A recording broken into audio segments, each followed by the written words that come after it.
Hi guys, and welcome back. Today we're going to work on pages 86 and 87, Everyday English. We could have a table here or something. Look at photo A. Where are Becky and Tessa and what are they doing? Okay, we're going to watch part 1 and were your ideas correct? Watch or listen again and make notes on the topics below. Okay, you're going to make notes on these topics. So I'm going to play the video with the script.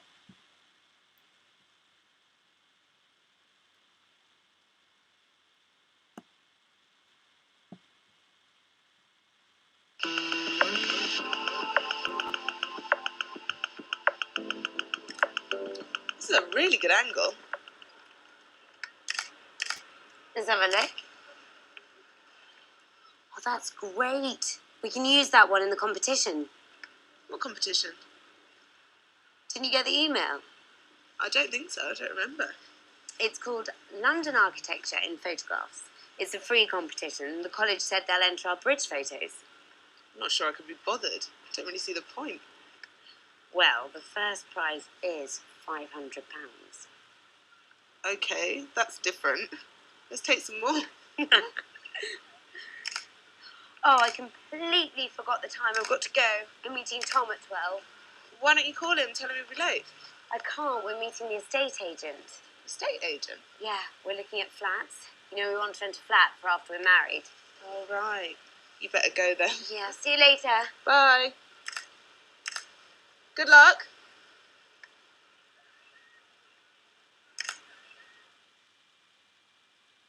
Okay, now that you watched the video and read the script, you're going to answer these topics below, and you can check that your answers match the correct ones right here. You can pause the video and check that they are correct.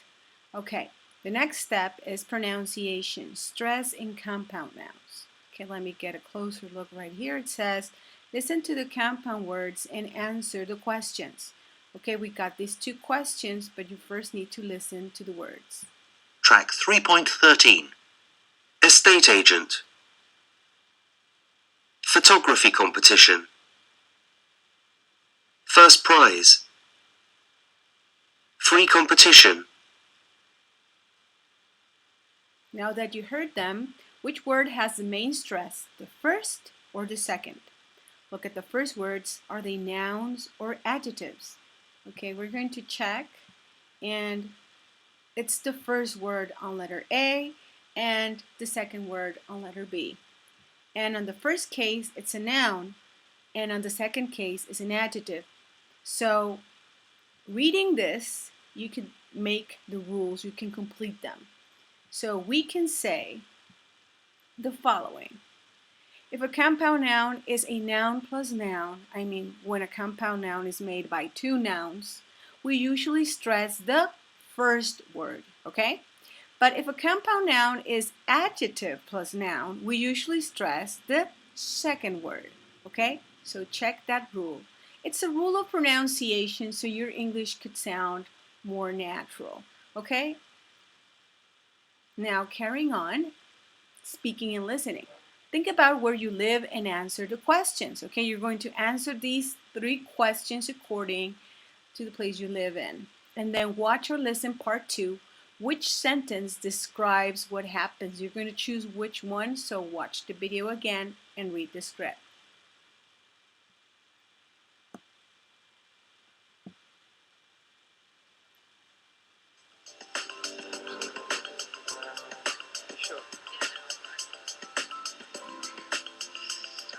Hi, sorry I'm late. I was taking photos with Tessa.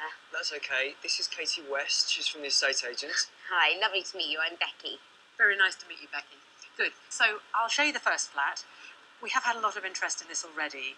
As you can see, it's in a great location, right by the shops, close to the station. Follow me. Great.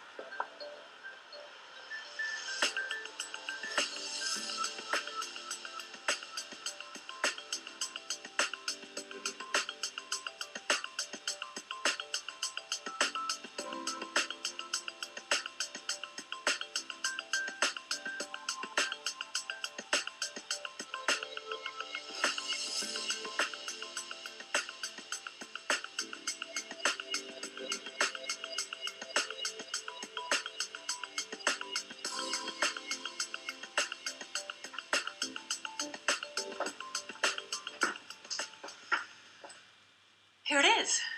It's a lovely flat for 2 people. Not too big, just right for the 2 of you. 2 rooms and a kitchen. Yes, 2 rooms, a kitchen and a bathroom. Okay. So here's the living room. Quite a good-sized room. And a nice view of the street.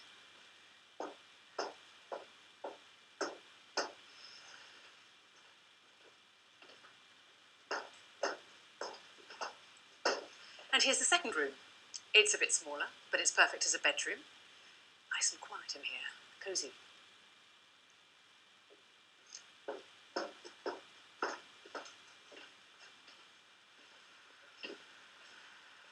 And here's the kitchen. Quite practical and, yeah, has everything you need for a kitchen. It's very convenient. I'll leave you to it. Well, I can see why the price is low. Tiny. And too noisy. Right on the main road. Yeah, and it smells all damp. Horrible. It's awful. Oh dear. Well, let's see what the next one's like. So, what do you think? Yeah, it's nice. It's lovely, but maybe not quite what we're looking for. Okay.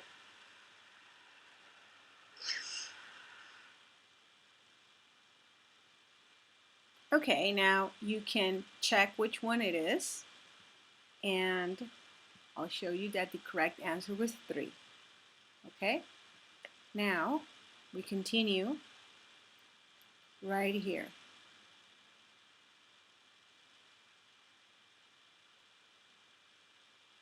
Let's see. Oh, this is the other page. Let me just get into one page so it's easier. Okay, so we chose the correct sentence. And we go all the way up here where it says, underline the stress words in these compound words. Then listen and check, then try saying them with the correct stress. This is a pronunciation exercise, so just try to do it. Track 3.14. Flower garden. Mobile phone. Front garden. Cell phone. Computer monitor. Nightclub. Secret agent. Okay, just remember to go back into these rules right here. If you go back to the rules, this is going to be very helpful. Sometimes it's easier for you, you just pronounce them naturally, but if you have any questions, you can go back and look at the rules, okay? So in this case, your correct answer was this, and as you can see, it follows the rules according to what we saw in the box, okay? Just check them and do the exercise, pronounce them correctly so your English is more fluent and natural. Okay, so we're going to move on. It says, how does a state agent describe the flat? Choose words or phrases for each room. How does that agent describe the living room, the bedroom, or the kitchen? Okay, you can go back and watch the video and check that these are your answers, okay? And then, according to Tom and Becky, what problems does the flat have? Okay, you can go back to the video and check that it's too tiny, too noisy, and it smells damp. Damp means húmedo. Okay, watch or listen to part 3. How is this flat different from the one in part 2? Do Tom and Becky take the flat? Are the sentences true or false? Listen again and check.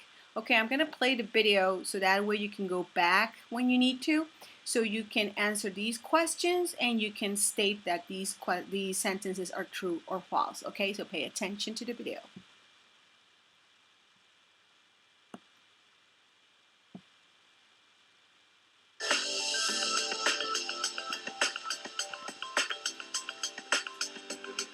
This one's just come on the market. I think you might like this one better.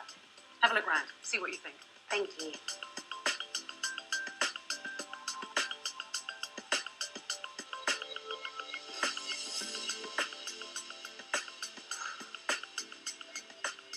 This is a lovely flat. But can we afford it? Well, with my promotion, I have got a bit more money now. It really is lovely. Look, this could be a kind of sitting area by the window. Yeah, that's a great idea. And we could have some plants and some bookshelves or a big lamp. That would work well. And this would make a great dining area. We could have a table and some interesting lights. Yeah, and I can imagine a big TV right here. So, what do you think? Yeah, it's a brilliant flat. Well, we have had one other inquiry this morning, but if you're definitely interested. We'll think about it. Can I let you know this afternoon? Of course, no problem.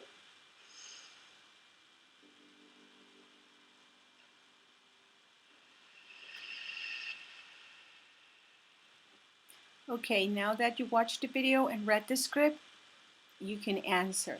Okay, so on letter E, this would be your answers. On letter F, these are the sentences that are true, and these are the sentences that are false. So check that your answers are correct. Now we go all the way to page 87, right here. And it says useful language, imagining how things could be. In part 3, Tom and Becky imagine how the flat might look if they lived in it. Complete the sentences from the conversation, use modal verbs and main verbs, then listen and check. Okay, so you can go all the way back to the video and complete that exercise, and these would be your answers.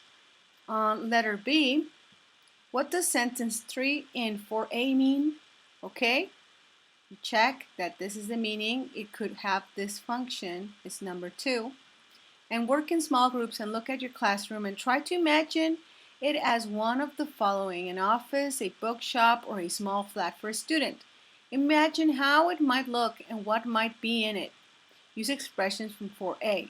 Okay, you can choose either one of these and just write down how you would imagine it. You're going to present your ideas like in 4 or 5 sentences.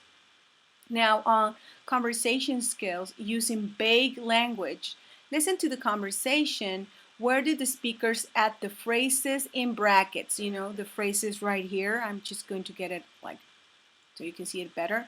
Okay, where do they use them? Okay, listen. Track 3.17. I thought this could be a kind of separate living area by the window. Okay, yeah, that's a great idea.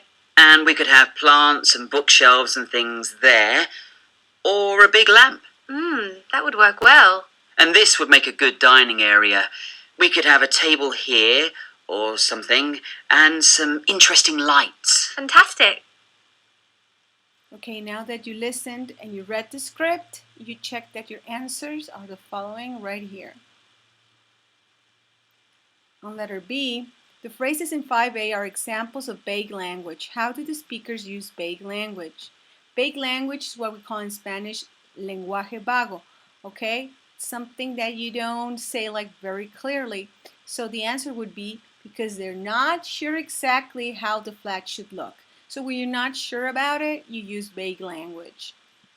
On pronunciation, is the vague language stressed or unstressed? What do you notice about the pronunciation of and, or in the phrases? Okay, well, let me tell you about that. It's unstressed. Words like and, of, and or are usually pronounced quickly as weak forms because we're talking in a way that we're not sure of everything. Okay, that's why they're weak. On letter D, look at these vague phrases. Which phrases in 5A could they replace? Okay, you go to exercise 5A and you replace them with these phrases right here. Add vague phrases to these sentences. Sometimes there's more than one possible answer. Okay, you're going to read these sentences carefully. You're going to rewrite them again, but this time you're going to add the phrases. Okay, but here's an example. Doesn't mean it has to be exactly like this one. You can make a different one. Now on number 6, communication, speaking, okay, you're going to go to either page 129 or 133. Okay, So I'm just going to give you an example of one right here. Let me see. I'm going to show you 129, but depends on which one you choose. And there, you're going to go, let's see. Let me get it a little bit smaller so you can look at it. This is 129. You like to go, well, this is 3C, 7C, right here.